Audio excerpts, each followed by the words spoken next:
Yeah, I'm excited to get started for game week prep. We actually did some work on Thursday, Friday, and Saturday, but mainly Friday and Saturday on ourselves and our opponent, UT Martin. But today we'll be focused primarily on that.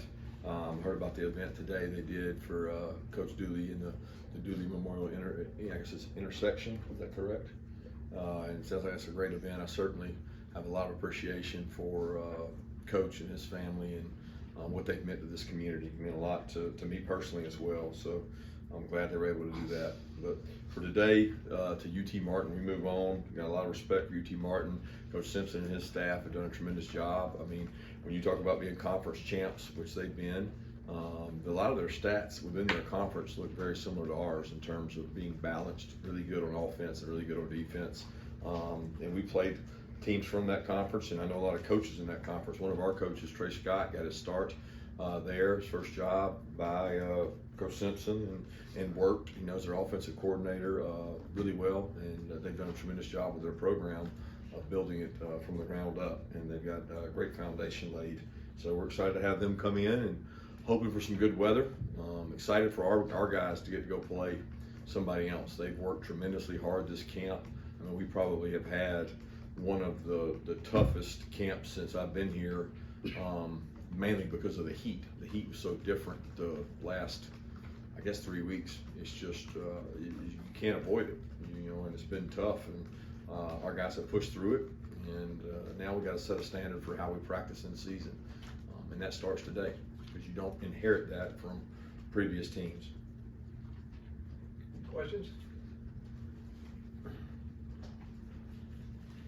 Hey Kirby, on the running backs, what's Dejon Edwards been dealing with, and how is he and Kendall Milton, and have you been looking at Dylan Bell at running back?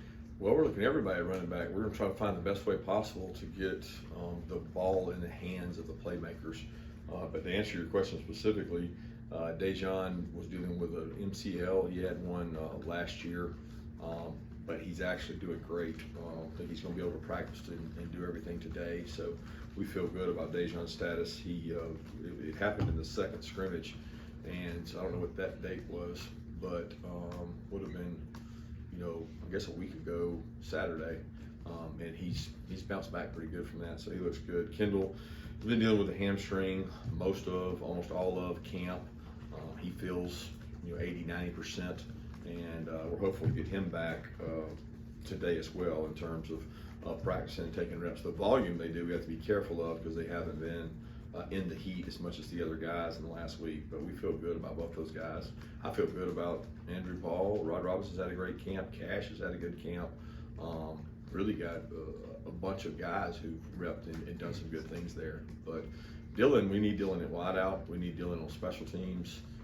Dylan has had a really good camp in terms of being a wide receiver. He played that some in high school, so that's something he's done before. But the way offenses are nowadays, you can get your touches a lot of ways, and we've got a lot of plays that involve perimeter blocking, direct runs, perimeter runs. I mean, as a defensive coach, every offensive play has 3 plays on it, so it could be a direct run with this and this.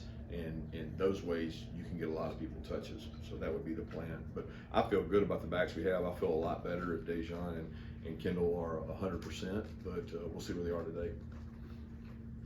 Coach, you talked about kind of preparing for UT Martin, of course. Obviously, their starting quarterback they named just recently in Kincaid Dent. I think he's only got about 9 passes combined over his college career. Most of his film is holding kicks. So how do you kind of prepare for a guy like that with limited film? Well, you don't prepare for the guy, you prepare for the offense. You don't, like, when we go play somebody, we don't prepare for the guy. We might try to find something out about him in terms of what did he do in high school, what does he excel at, what does he struggle with, is he a guy that doesn't read coverages well, is he a runner, is he not a runner? I mean, there's all kinds of things we'll try to discover, but they have an offense, they have an offensive system, and they'll cater that offensive system to fit his skill set. So we go off what they've done in the past and a little bit of research on him as well. Coach, I was wondering if you could speak about UT Martin schematically, and if there's any similarities to anybody you might face down the road, maybe in conference. And if so, do you use that as an opportunity to maybe, not necessarily experiment, but maybe put something on tape that you might try later down the road? No, I mean, we look at them schematically and we try to figure out who they are, what they've done. You watch all their games. You worry about yourself. You try to improve the things you do yourself. I think it's really important. First game of the year, we always look back at things that gave us problems because that's probably what they're looking at. And you want to, research and say, all right, what have they done well? What have they done poorly? What have we done well? And what have we done poorly? Because we're going to see some of that. They are a well-coached, very good scheme team offensively. They're like everybody you play. There's nobody that's really different anymore. There's more of the same. You don't see a triple option. So it's like, okay, well, what do they do offensively? They're very similar to everybody else. They got the ability to throw the ball in the perimeter. They throw RPOs. They run the ball well. They have plays. They don't block anybody in the interior, and it doesn't matter because the ball goes on the perimeter. So they do a good job of that. Defensively, they're similar to us. They can go 3 down. They can go 4 down. They primarily go out of an odd look and a 3-down look, and we get to look at that a lot because we do it defensively. So we share ideas in terms of schematics. When you watch us and them, and you watch their conference, you see some similarities there. Coach, can you, 2 questions. Can you tell us a little bit about Laneith Whitehead and maybe we can expect to see him, and what's the status on Lad McConkey? Lad's doing great. We had to shut him down for a little bit. He had a little bit of a back injury, but he's fine. He's dealt with it before. He's had it last year. He practiced Saturday and was good and expected to be out there today, so he should be fine. In terms of Laneith, he's dealt with a little bit of a knee injury during camp. It was bothering him, but he's battled back from that. He's trying to learn our offensive system still and pick up on things and kind of find his fit and where he fits in this running back group. And he's done a good job, giving us a great look, and we'll continue to work and get opportunities. There's certainly a lot of opportunities at the running back positions for guys to get carries and show us what they can do. Kirby, just updates on Kamari, David Daniel, and Smile. Yeah, those guys look good. Been practicing. David Daniels had a little bit of a turf toe. He came back out Saturday, was able to run, hit some high speeds. He'll be practicing with us. Kamari and Smile have been practicing for the last couple of weeks. Yeah, how much does Carson stand to benefit by having a guy like Cedric, be his center in front of him and having someone and playing behind someone that has so much, game experience and has already seen so much? What are the benefits of that? Yeah. I would say familiarity. I mean, he knows that Cedric's been there, but it's probably overrated because Carson understands fronts, coverages, pressures. He can ID protections. He can point runs. He can do a lot of different things. So he doesn't have to rely on Cedric like maybe a new quarterback would, because I don't see Carson that way. He understands it. He gets it. He's had a ton of reps. So I think the fact that he's got somebody that's played in big moments, someone that snapped the ball in tough environments is comforting. But as far as what Cedric provides for Carson, it's probably reassurance. Coach, I wanted to ask about the secondary room. I mean, you've got 4 guys competing to either start alongside Kamari or in place of him if you can't go this weekend. How's those 4 guys kind of looked, and has any of them stood out to maybe earn one of those starting spots? Are you asking about the safety and the star position, or what are you specifically? The cornerbacks. Yeah, we've got a group of cornerbacks Kamari's really been going now for a little over a week and practicing and taking his reps. He's been in a black jersey some, but that's more precautionary. We know he can hit and tackle. He's a really physical tackler, so he's been able to tackle in individual drills and things. So he's been great. The other guys have all competed there. Had really good competition between Nyland, AJ, Humphrey, Julian, and Dalen. They've all 4 taken reps and gotten work there. And I don't know that we're ready to say anybody's stood out beyond somebody else. And we'll have practices this week that are game speed, game like. We make a determination this week or determination in the game. But staying healthy, and all those guys have done a good job. Yeah, asking about the safeties and stars. I mean, what do you like about how the defense is playing with Javon at safety, maybe Tyke at star, and how will that change the defense having those guys playing more of a role without Chris here?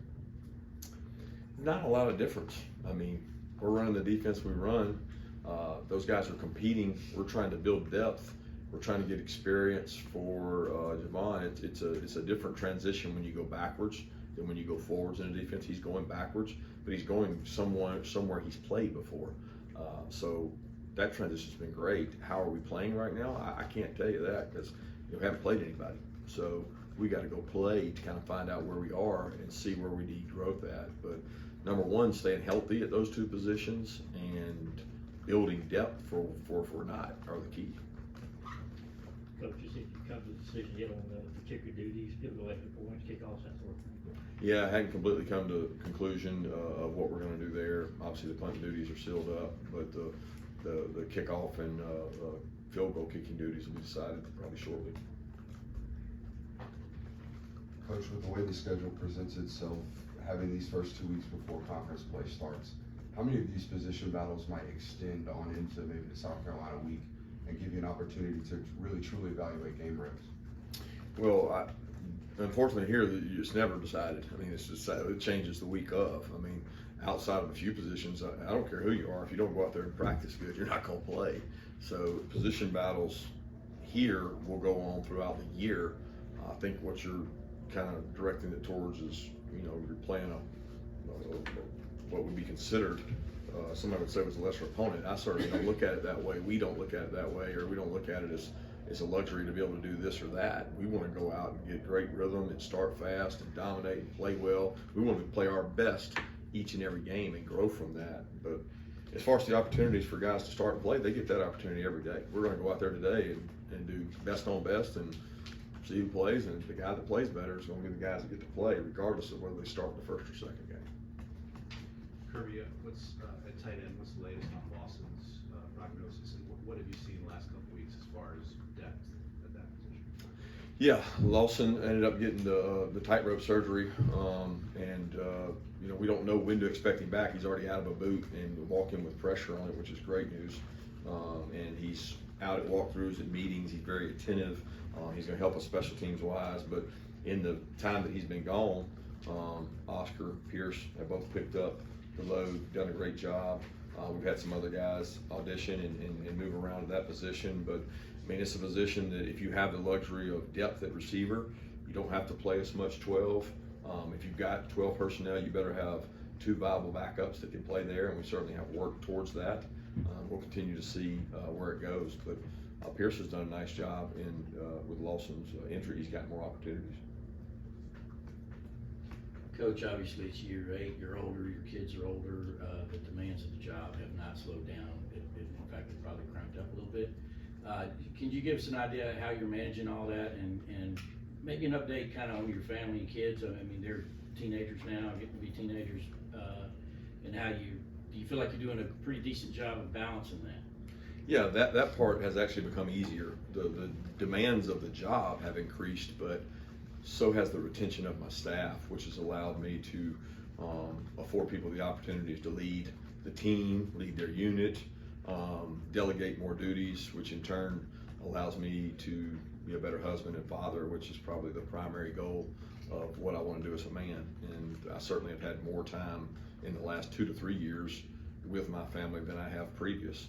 And that has a lot to do with maturing as a coach and having a staff that allows you to do that, a support staff, with former head coaches on our staff, between Will, Bobo, Monken being here at the time. You got guys, Dell, that's been here forever, Schumann, they understand what you want and what you demand, and allowing those guys opportunities to lead the team, lead certain areas of the team. It affords me the opportunity to be a better husband and father. Kirby, we've seen you in a leadership position in college football, being on this rules committee. Obviously comes with the turf, being a veteran coach. The Big Ten's moving to this availability report every week, and I know LSU's doing that. You're pretty transparent with us as well. Would you be in favor of a SEC weekly availability report, and do you think that will help in the efforts to maybe curb some of the gambling issues? I'm for whatever helps curb the gambling issues, because I think it's a major issue in all of sports, with the states now taking on more and more gambling, the tax revenues that states are able to get, the pressure that they put on student athletes sometimes trying to get information, which I have no proof that happens, but it certainly scares you as a coach. You worry about pitfalls and you worry about where your kids can make mistakes. That's an area that's really hard to police for us as coaches, because outside of this building, what they come in contact with, what information they may or may not share, is scary. But as far as the uniform injury policy, I would have no issue with that. I always defer to Sankey and the leadership of our conference, because he does such a good job of seeing it from 10,000 feet and not from the view of just one coach. I don't have a whole lot to hide. If you want to ask me about it, I'll tell you. I can never say sometimes whether they're going to play in the game or not, because I don't know. I don't know till right up till the game sometimes, because we're trying to make every player available we can, and we don't know the most accurate information. If there was a standard reporting procedure that was more uniform, it'd probably make it better, but you're not going to make the people go away that still want to go dig and find and ask questions and try to gather a competitive advantage. Hey, Kirby. I know you like to stay in the moment and, today and not looking too far down the road, but That's correct. I think I've got that right. But you're going to ask anyway. Is there any way you can use the prospect of having a chance to win 3 straight national titles not done in the poll era? Can you use that without getting out of the moment, but at least give the guys that kind of carrot to shoot for? And maybe is there some sort of motivational way you can use the chance to do something that's never been done? Absolutely not. I just don't think you can make it about that, because the minute you do that, you open yourself to distractions, added pressure. What if it doesn't happen? What are you playing for? I mean, there's just so many things that I just don't believe philosophically in doing that, because what the previous 2 teams did has no bearing on this team. It has no bearing. Our focus is UT Martin and really us. And that's going to be true whoever we play. Is we have to remain focused on us, and we have to, like I said, set a standard of the way this team's going to practice in a game week. And that's kind of like being where your feet are, because you don't inherit practice habits. You don't inherit standards. You set them, and they change year to year, and you got to kind of acknowledge them. So that's where our focus is. I know it's so hard for people to believe that we're not talking about the other, but we got a lot of work to be done before we start talking about that. Kirby, I've heard you talk about reinventing yourself to be better than you were last year. How is your program doing that this year? Well, I think, you do it based on who you have. I think offensively, defensively, special teams, we're looking at things to change that are going to make us better. We're looking at different ways we walk through. We're looking at a different practice format today than it was last year on this Monday. We're looking at what this team needs relative to where we are. This is not the same team we had 2 years ago or last year. So what do they need? And that's how you reinvent yourself to be better. And we're looking at that every day. Just in the off season and specifically through fall camp, where have you seen this offensive line grow, and what are maybe weaknesses you've seen out of them? Well, not weakness, the fear is reading what you all say about them, or believing that what Warren Brinson says about Amaris Mims is going to be the gospel. I mean, you have to earn that. You have to go out and earn what you get and do it on tape. You just get told that you're this or that doesn't make you that. And I can show you countless examples on tape where that hasn't been true. I can also show you countless examples where it has been. And you're only as good as your last practice. And that's what this offensive line will worry about. I mean, depth is a concern. How many guys can we play? And how do we avoid injury and stay healthy? And some of that comes with luck. Let's take 2 more questions. So we'll use your words, not ours. What excites you about this team? What excites me about this team is the maturity level, the approach they've taken to their work. So we had an off-season workout program. We had a spring practice, which I was very pleased with. We had summer workouts, which I was very pleased with. We had camp that it wasn't our very best camp, but we also had a lot tougher circumstances than we've ever had in camp. I can say that we've had better practices, but we've never had 110-degree heat either. So I'm very excited about, like, every day you go to work with this group, they're fun to be around because they actually listen to what you say and they try to do it like you say it. And that's important. I mean, who you are intangibly is really important, and they've done a great job with that. Now, still got to transition to the field and the game. Kirby, did you watch any games this weekend to see how the new clock rules working out with the clock stopping on, not stopping on first downs, and you're just gonna see your overall take on that. Yeah, there's a lot of talk, a lot of text going around, but I didn't, we worked on Saturday, so I didn't get to really see any games. We practiced and worked, but we talked to some analytics people that had it from 65 to 69 offensive snaps, or 69 to 65, meaning it was, 3-4 lower, but, people factor Navy game in against Notre Dame. Navy's very different. We'll see more as the year goes on. We all thought that it would be less. We thought it'd be 3 to 5 less on average first weekend. I think it was right around that. That's not including some special teams plays that might have gone down in there as well. But I don't think we'll know until we get into conference play. Thank you.